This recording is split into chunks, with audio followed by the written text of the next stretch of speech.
How do you start these things? How do you start these things?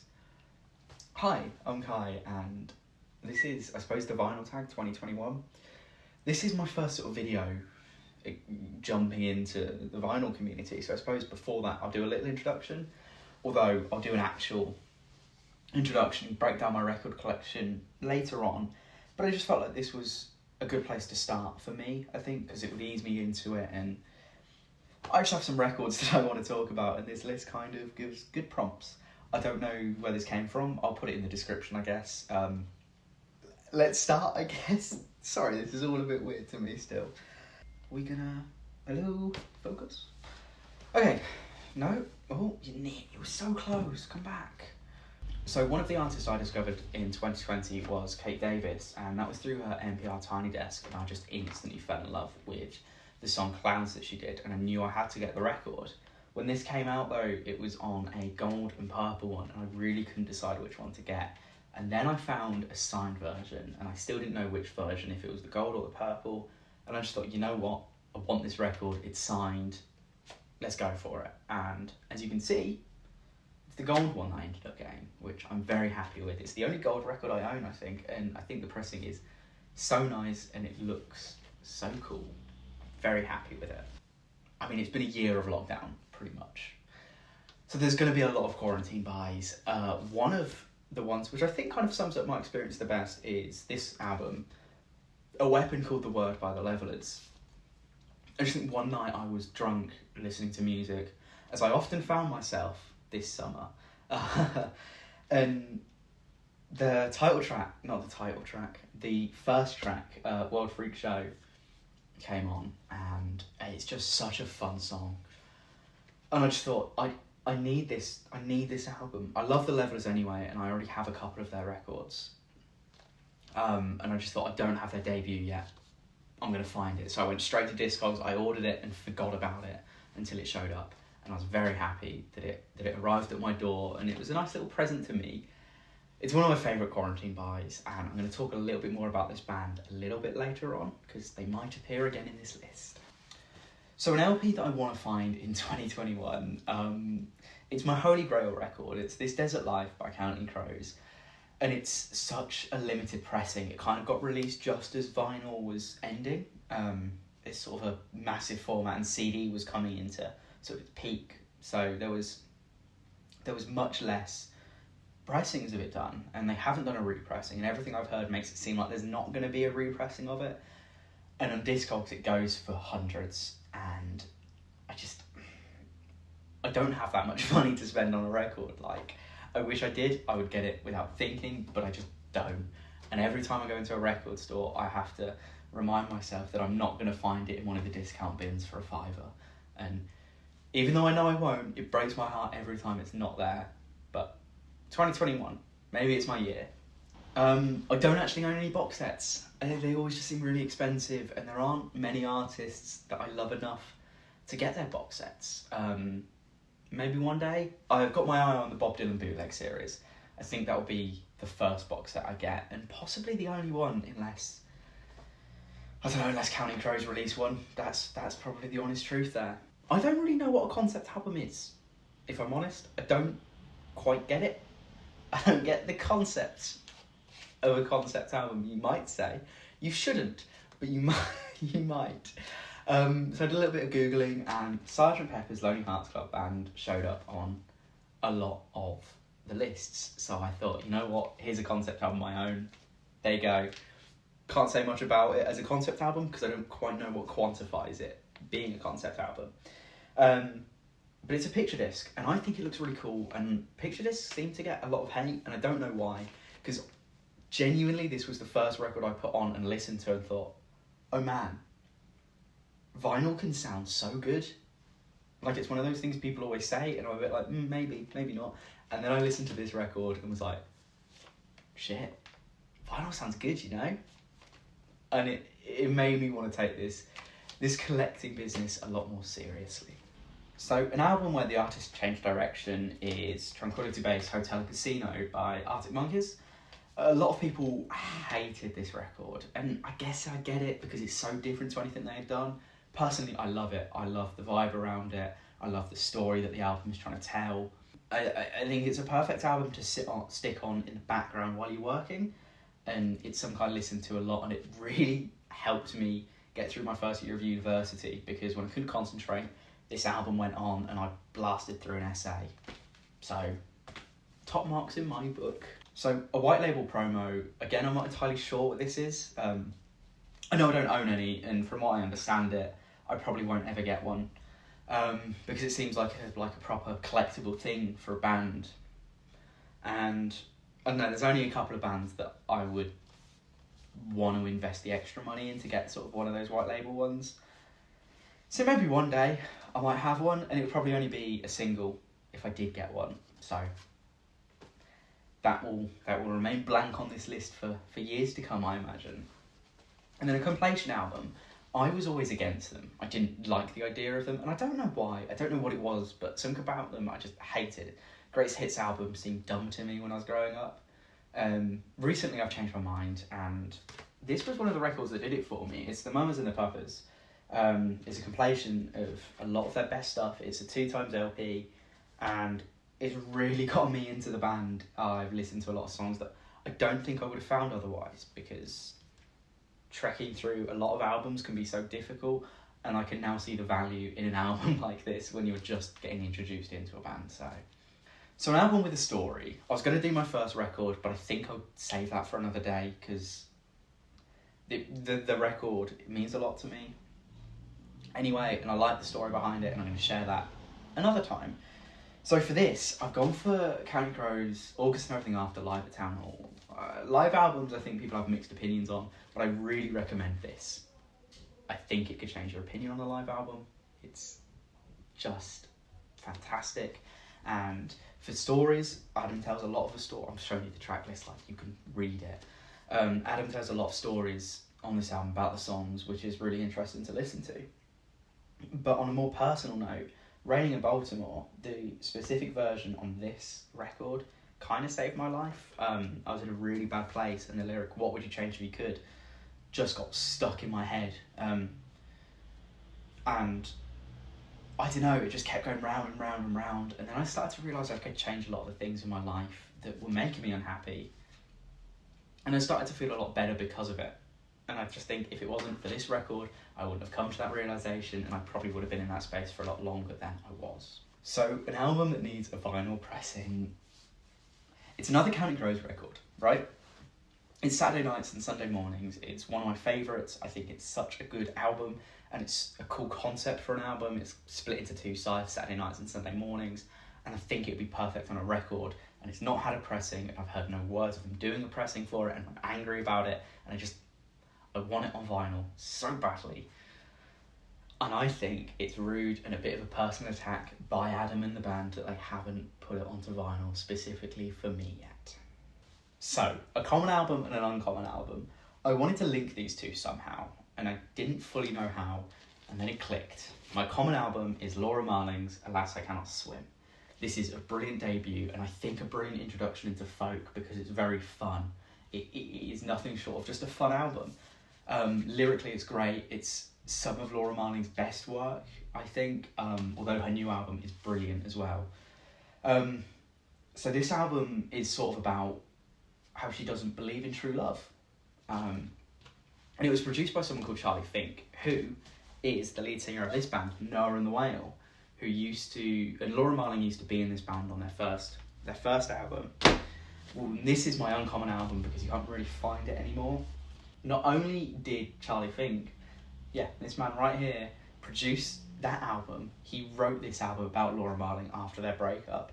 And I think when you sit in the studio and produce your girlfriend's album about how she doesn't believe in love, you should almost see the breakup coming, but apparently not, and we got this fantastic album out of it, which, if you've been in a breakup or you like stories about heartbreak, this album is perfect, and I cannot recommend it enough. I don't really have many EPs. In fact, I only have this one, Sam Fender, Dead Boys. It's got a lot of good songs on it. I think some of the best songs from his album, from what I've heard, but I haven't actually listened to the album yet. Sam Fender's kind of great as well. I see him do a lot of Bruce Springsteen covers, which I can't fault. They're always good covers as well. That Sound is a really good song that I really, really like. Yeah, it's just a pretty good EP. A girl group. Now, I don't know what you define as a girl group. Is it 2 or more people? Is it 3 or more people? Is it 4 or more people?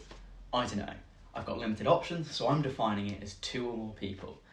Femigism by Deep Valley. This album, it's just 2 people. Drummer and guitarist singer. It's quite grungy, quite DIY rock. It's angry, it's angsty, it's like White Stripes and the Black Keys. It's nothing short of fantastic, and the pressing of this album is so nice. It's a really cool marbled, like pink marbled effect even.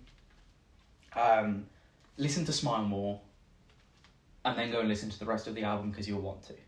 I like a lot of album covers. Album covers are really important to me. They're one of the main reasons I got into vinyl. So this was a really tough one for me to answer, but I'm gonna go for Bright Eyes and Wide Awake and It's Morning. Maybe not the best cover out there. It's a good cover, don't get me wrong. I really like it. It's really recognisable. It looks super cool. But the reason I've gone for this one is just because the buildings are made out of felt. And I'd never noticed that before when listening to it on like Spotify or streaming it. And I don't think I ever would have realised that if I hadn't got the vinyl. Which is why I think it's the one I've chosen for this, because having it on vinyl brought this whole new dimension to it that I wouldn't have known otherwise. And that's kind of what this whole video is about. So, Bright Eyes, brilliant band, brilliant album. The album I probably listen to the most is Three Imaginary Boys by The Cure. It is also a really cool album artwork. I don't know what else to say about it really. It's just a really fucking good album. And 10:15 Saturday Night is one of my favourite songs ever. And it's possibly my favourite Cure song. Obviously it's very different to their other work. It's much more a sort of an indie album compared to what they went on to do. But it is just as good, and it is an excellent part of their discography. And just a fantastic debut record.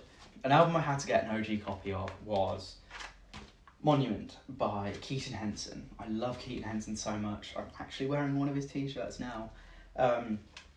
This album came out this year. It is one of the only albums that's ever made me properly cry. I waited until the vinyl showed up at my house before I listened to the album. I sat in the dark, lit a candle, put this record on with a glass of wine, and just cried all the way through it. This is a fantastic album, and I knew I had to own it. I had to own the record. Obviously it's a new album, so it's kind of difficult to not have the OG pressing, but I love Keaton Henson so much. So much. And also, really cool album artwork. This is a cat apparently, and it's called Percy. Fun fact. So the latest album I purchased that's actually shown up that I have with me now is this one. It's New Ways, I think it's called, by Leif Vollerbeck. I found this end of 2019, I think. And I really connected to it in a way that I hadn't connected to an album in a while before that point, especially The Way That You Feel. This is sort of an album that I don't want to say divides people, because I don't think it does, just people that I know that I recommend music to either have listened to this and gone, I love it, or have gone, what are you doing? Why are you recommending me this? It's not very good. I completely disagree. I think it's a very good album, and I'm glad I finally own it. And also, a really nice pressing, a really cool colour. It's like a very slightly off-white, and I don't know what it's actually called, but it's cool. I like it. An album that they don't get. It's another Counting Crows one. It's Somewhere Under Wonderland. And I feel like this is an album that they don't get because this should be everywhere. This album, the songs on it should show up more out in the world. And this just doesn't get any recognition. I don't even really hear people in the Counting Crows communities talk about this record. It's their newest one. It was out in 2014. Palisades Park and sort of Possibility Days. Brilliant songs. There's also sort of a follow-up to sort of their biggest song, Round Here, on this record. It's just, I really like it. I really like everything they do. But much like their other records, this is less popular than their previous, and they seem to have been steadily declining in sales, which is a shame because I think lyrically this has some of Adam's best work on it, and it's such a good record, and people don't seem to get that. So, a punk album. The Clash's debut, that's all there is to say. It's the Clash's debut. It's a punk album. But I'm not going to do the Clash for this answer. I'm going to do the Levellers, Levelling the Land. Not a punk album. So why am I picking it as my punk album? Because of the songs and the lyrics. The Levellers is such a political band. They always have been, and they still are today with their newest album they've just released called Peace. And I think that's what punk is to me. It's the ideology, it's the lyrics, it's the anti-establishment, fuck the Tories. It's that whole attitude of politics and just wanting equal rights for everyone. And I think this is one of those albums as well that highlights that. Songs like Liberty Song and fucking Sellout, it's all very political, and whilst it is a folk rock album, I think the spirit of punk is very much alive in it. And if you want to get into this band, well, just listen to everything, but that's a bit harder to do. Go and watch their 1994 Glastonbury set, as it's fantastic, it's full of energy, it's incredible. Liberty Song at Glastonbury 1994. Watch that video on YouTube and then go and listen to everything else, because you'll be sold and you'll love this band. And finally, my favourite reissue of 2020 is an album that came out in 2020, Phoebe Bridgers' Punisher. So I'll show you the pressing because it's really, really cool. I don't know what it's actually called, but it's like a really cool green thing. I don't know. So I was on the Rough Trade website as this came out. It was their limited Rough Trade variant of it came out. And I didn't even know, I just happened to see it. I thought, I'll get that. I don't think it'll be in stock because it's 500 copies limited to. And I ordered it and it went through no problem. I thought, that's strange. Left the website, went back on to go and look at it again, and then I was in a queue and I was like, oh, they've just released this, and I happened to be on the website at the right time. So I'm very glad I managed to get my hands on this. I really regret not getting the Copycat Killer EP with it, but we live and we learn. I think this album I want to talk about for a second, just because I think this is one of the albums that highlights the vinyl experience for me, because it changes the way I listen to music anyway. Stranger in the Alps was my favourite Phoebe Bridgers record. I know she only has two, but I preferred Stranger in the Alps by a lot. This record didn't do it for me in the same way until I listened to the vinyl, and now I'm 100% sold, and I actually prefer this to Stranger in the Alps. Now, that might change when I finally get Stranger in the Alps on vinyl. I don't know. It's just exciting. It brings a new dimension of listening to music for me, and I'm glad I own it.